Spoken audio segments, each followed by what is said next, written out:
જાઉં છું દર્શન કરવા. ક્યાં ગઈ મારી લાકડી?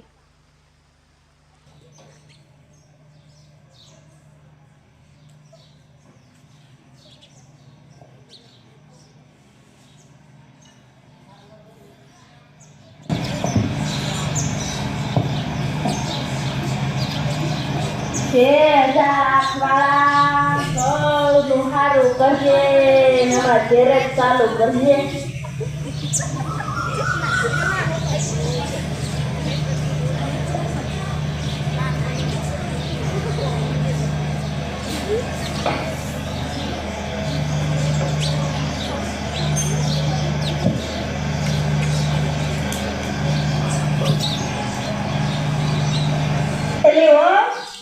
ખાવાનું તૈયાર થઈ ગયો. લાય શાક ને રોટલા. આ તો બહુ ભૂખ લાગી છે.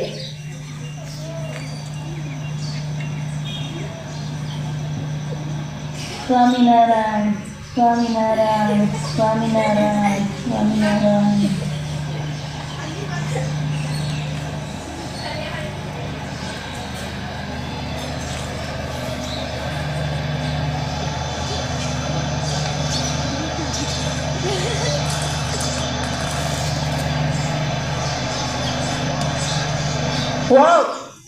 જો હું સોરે ગઈ હતી ને ત્યાં વાત થતી હતી કે કાલ શ્રાવણ મહિનો બેસે છે એટલે આપણે તો નીમ લેવું છે.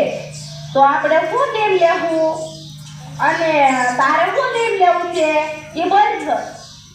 બા તમે પેલા નીમ લ્યો પછી હું નીમ લે. બસ જો મારે તો આખો મહિનો નકોડા આપવા કરવો છે, સમજીને. અને અમે તો દરરોજ ભજનમાં જવાનું નીમ લીધું છે. આપણા પાડોમાં ઓલા જબુમાં, મોંઘીમાં, મીઠીમાં અને ઓલા જવરમાં એ બધા રહે ને. અમે દરરોજ ઓલો સોર હશે ને ત્યાં જઈને ભજન કરશું એવું અમે નીમ લીધું. એટલે આખા ગામની પંચાયત કરવા એમને એ કઈ ભજન કર્યું કેવાતું છે. બે હવે એ તો બધું થાય, ભજને થાય ને પંચાયતે બધું થોડું કરવું પડે. એકલું ભજન થોડું હતે સમજીને. અને આ તને કહું છું તું તો બસ તારે શું નીમ લેવું છે? હું તો છે ને બા દરરોજ પછી માળા ફેરવી અને મંદિર જાય તમારા બધાની સેવા કરે. પણ મારાથી અપાય ન થાય ને એકટાણા ન થાય. મારે તો દરરોજ 2 વખત ખાવાનું. આ નીમ લીધું બસ. તારના જનેડા જેવી તારે ક્યાં શ્રાવણ મહિનાનો મહિમા છે? તને કઈ ખબર પડે છે શાસ્ત્રમાં? શ્રાવણ મહિનામાં તો 1 ટાણા કરાય, 1 ટાણા. અને તારે તો 2 ટાણા ખાવું છે. અરે કરતા તો 1 ટાણા કરી, 1 ટાણા.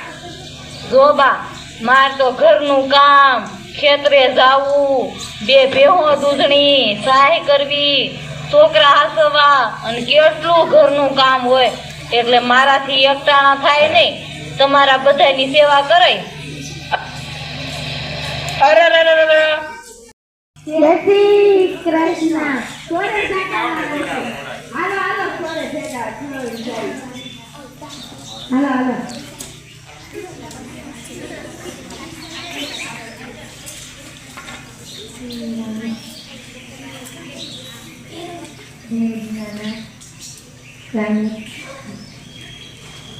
હાલો ભજન કરી આપણે. હાલો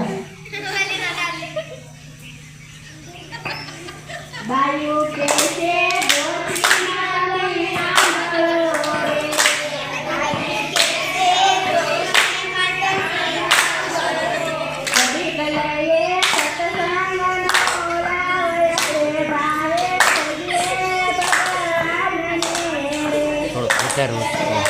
અને આમ અવાજ તો બોલા સાહેબ ન કરતો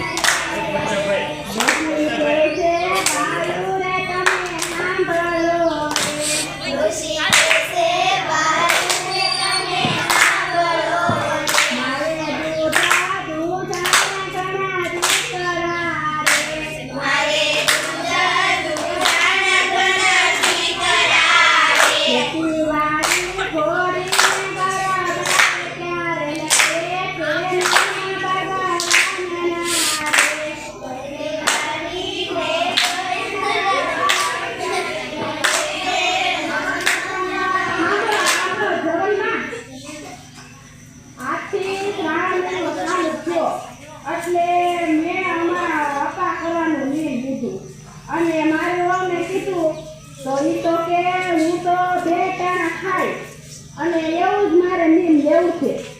અને જબમાં તમારી ઓલે કાંઈ નીમ લીધું? ના રે ના મારી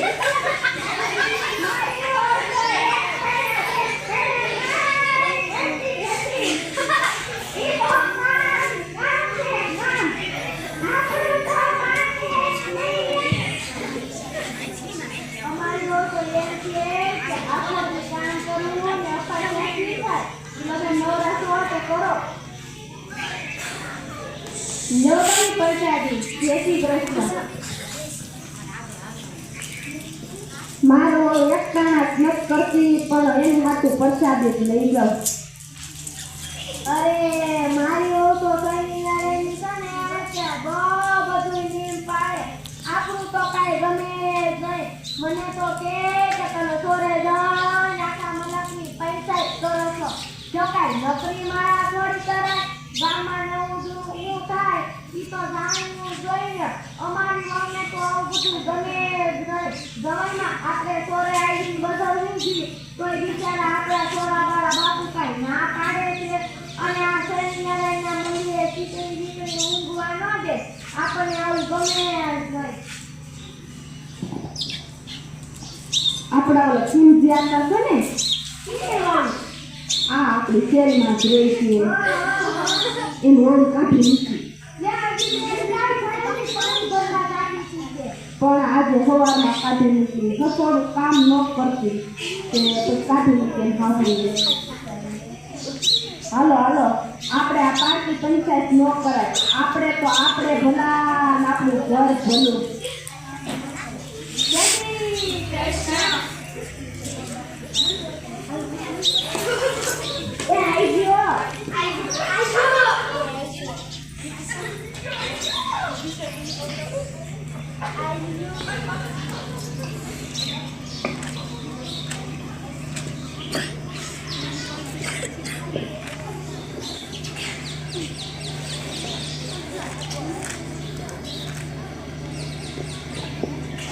એટલે વહુ એ વહુ ક્યાં ગઈ? અહીંયા આવી તો આવી બા. હવે તો શ્રાવણ મહિનો પૂરો થયો અને આજ તો અમાસ છે. હવે આજ તો અપ્પા કર સારું લ્યો બા. આ જમા છે ને એટલે હું એકટાણું કરે બસ રાજી રહેજો.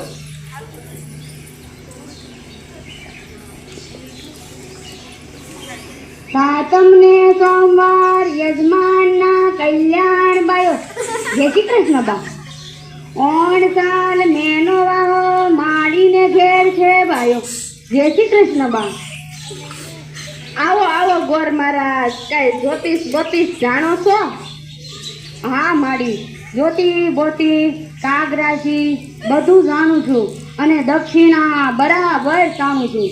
બોલો ડોશીમાં તમારે શું પૂછવું છે?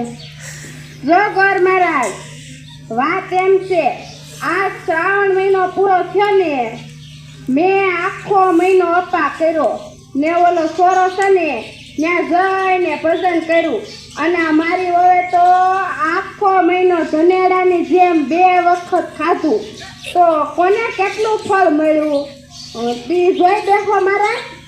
હા જોઈ દઉં. તો સાંભળો મારા ટીપણામાં જેવું જોવામાં આવશે તેવું કહેવાશે જી. મારે એવી પ્રતિજ્ઞા છે કે જૂઠું ન બોલવું જી. તો તમે સાંભળો આમાં કોણ સાચું અને કોણ વહુ તે હું કોઈને ઓળખતો નથી. તો જેવું મારા ટીપણામાં જોવામાં આવશે એવું કહેવાશે. તો સાંભળો જી. વહુએ 1 ટાણું કર્યું તો તેને 1 ટાણાનું ફળ મળ્યું અને સાસુએ આખો મહિનો અપા કર્યા પણ તેને કાંઈ ફળ ન મળ્યું. તેણે ક્રોધ કર્યો અને ખીજાણા માટે તેણે કરેલું વ્રત તે બધુંય બળી ગયું. અને શ્રાવણ મહિનામાં આડોશી પાડોશી ગવલમાં જમા મોંઘીમાં કાશીમાં તમે બધાએ ભેગા થઈને ચોર્યા જઈને આખા ગામની પંચાયત જ કરી છે. તેનું પાપ લાગ્યું માટે જો સાસુ 1 ચાંદ્રાયણ વ્રત કરે તો પાપમાંથી મુક્ત થાય, નહીતર જમપુરીમાં જાય. આ હું જે કહું છું તે સત્ય વાત છે. આ મારા તળિયા વગરનું ટીપણું બોલે છે. આ ટીપણું મારા બાપાના ઈનાય બાપાએ ગાંધીજીને આપેલું છે. તો લાવો બા દક્ષિણા.